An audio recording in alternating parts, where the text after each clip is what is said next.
Sitio Conte, a cemetery in which ancient chiefs were buried with their gold ornaments, lies on a Pacific coastal plain in central Panama.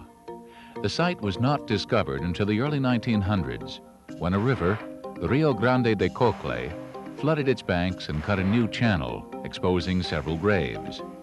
Exquisite pieces of worked gold washed into the river and were found by the local people. Eventually, news of these exciting finds reached the world of archaeology. On January 25, 1940, a team of archaeologists began to excavate a section of the Sitio Conte cemetery.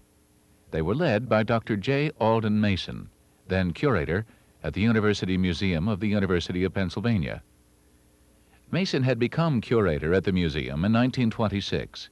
He was a well-rounded anthropologist whose interests included American Indian languages and culture, folklore, and archaeology. He had done extensive field work throughout the Americas. Mason and his co-workers hoped to find evidence that would allow them to determine the age of the cemetery and to reconstruct aspects of this pre-Columbian society. By careful excavation and recording, the archaeologist research goals were met.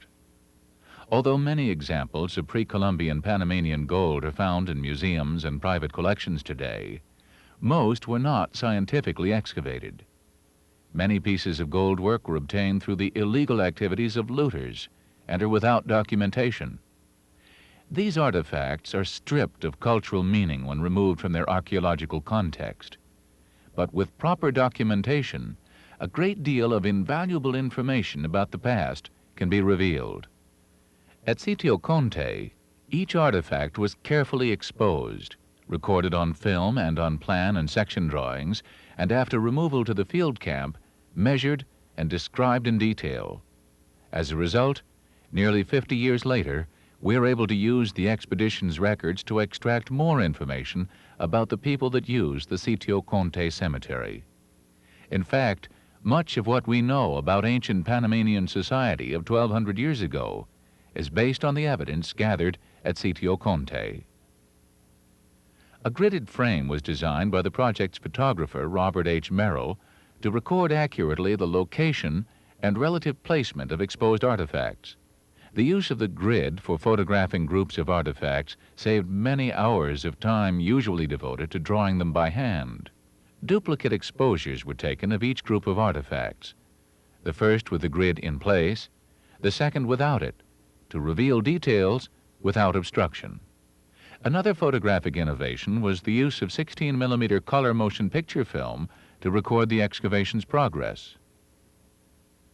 Excavations were limited to 2 trenches, one at the edge of the site and one major one near the site center.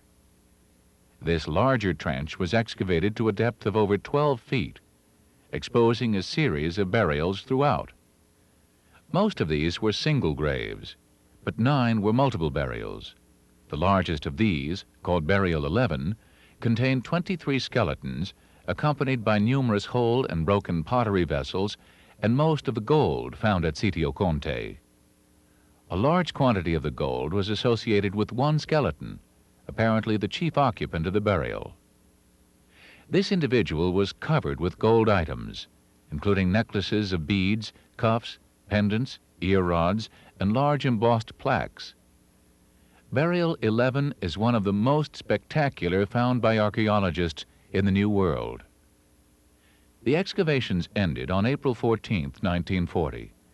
In less than 3 months, artifacts from over 40 graves and caches had been uncovered, recorded, and removed.